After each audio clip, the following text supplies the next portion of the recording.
Yeah, awesome. Ehare Akene, a lipstick, lashes and a trumpet makes the double life of a former Navy band member turned drag star who's combining those passions in a new show.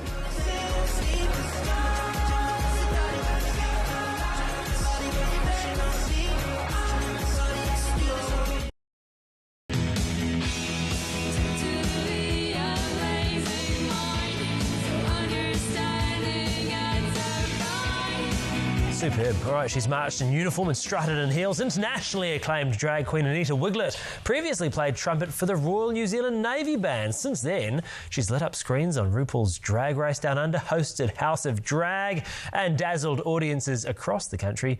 And now she's blending brass and boldness in her latest show, Brassy Broad, hitting Auckland this weekend. Anita Wiglet joins us now. Good morning. Good morning. I said you used to play for the Navy, but you're still technically in the Navy. I am. I'm still a reservist, ironically.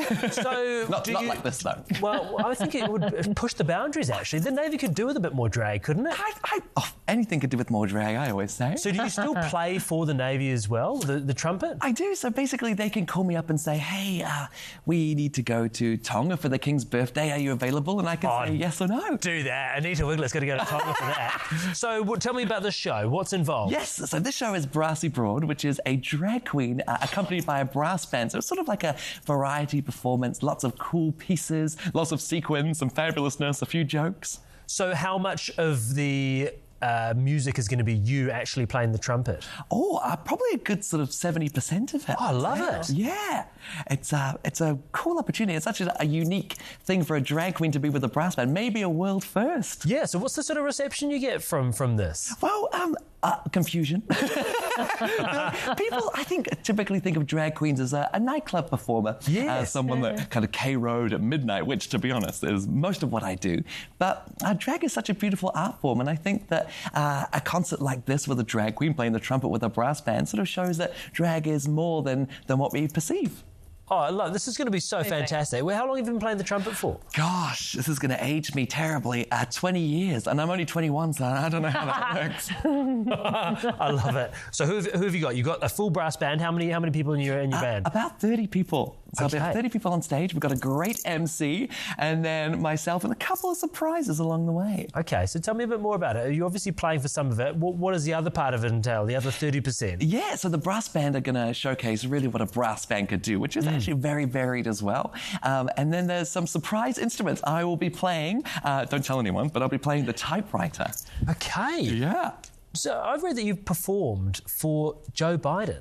I have. What? How on earth did that? I mean, you talk about the king going to maybe do something for the King of Tonga, but don't worry about that. How did this come about? So this was when Joe Biden was the Vice President of America. He came over to New Zealand and had a meeting with John Key.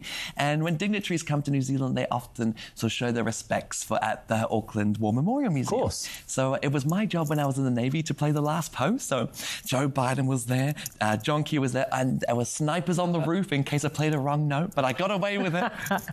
What was it like? Because the setting must have been unreal, right? It was crazy, pretty intimidating. There were a big sort of wall of press, again, the snipers on the roof, helicopters flying overhead. But it's just, as a performing artist, which is a bizarre concept to be in that environment, you just have to trust you know what to do, and you just play and you get on with it. So that's obviously a very respectful, quiet sort of moment. To go from something like that, from playing the last post and then going to the totally other end of the spectrum. Yeah, which is not respectful or quiet at all. I mean, do you just feel like you just get to cut loose? Oh, 100%. Drag is so fun, and that's ultimately why I left full-time music to become a full-time drag performer, because I could the sense of enjoyment for me was a lot more. But it's beautiful to come round to Brassy Broad, a concert tomorrow, because I get to add the drag into sort of a more strict art form. Yeah, do you feel like you actually get to combine some of your passions where they might not have ever met in those sort of worlds before? 100%, and it's also a point of difference, which creates interest for an audience that might have seen a brass band or they might have seen a drag show before, but they've probably never seen a brass band and a drag queen together. How difficult is it to pick a drag queen name, and how did you come to yours? Oh, it can be very difficult to find a drag name. I was very lucky. I was given my name. I used to work at Auckland Live, the theatres, and I worked at the Civic Theatre, and there was a fabulous man called Bo, whose drag name was Nora Titsoff, and he named me, and about 20 years later, I'm still here. So Wiglet, I mean, is it a double entendre? Do you get to have a say in sort of how this sort of thing goes about? Well, Wiglet, there was somebody called Wiggleton who sponsored the Aotea Centre, one of the founders of it, donated some money, and they thought it was hilarious and mispronounced it as Wiglet, and so I became Anita Wiglet. Okay, I love it. You've also appeared on RuPaul's Drag Race Down Under. Yes. I mean, you've done it all. Was that like a career highlight for you? It was. And if anybody's seen Drag Race Down Under, they'd know that I didn't do particularly well on it. But it was great to be on a platform that, again, just elevated drag and showed people that it's not just at the nightclubs. It's really a beautiful art form that's quite in-depth, and you can take it as a performer any way you want it. You're just waiting for RuPaul's Drag Race with the brass band section, then you'll be more of a front runner? Oh, gosh, finally something that I can be good at. Oh, this is fantastic. Okay, so if people want to go and see this performance, where can they see it?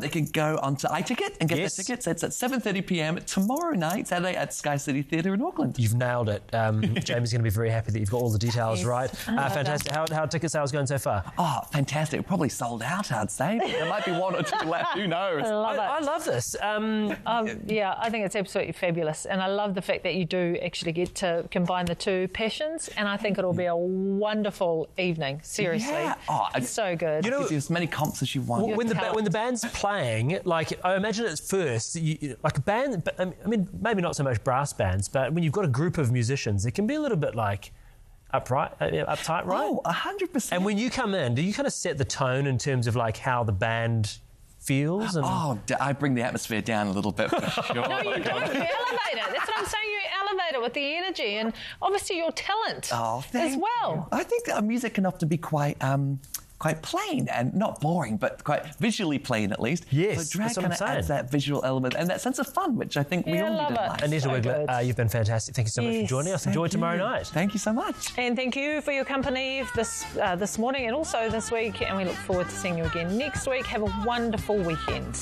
Bye-bye. Oh, amazing. Thank you.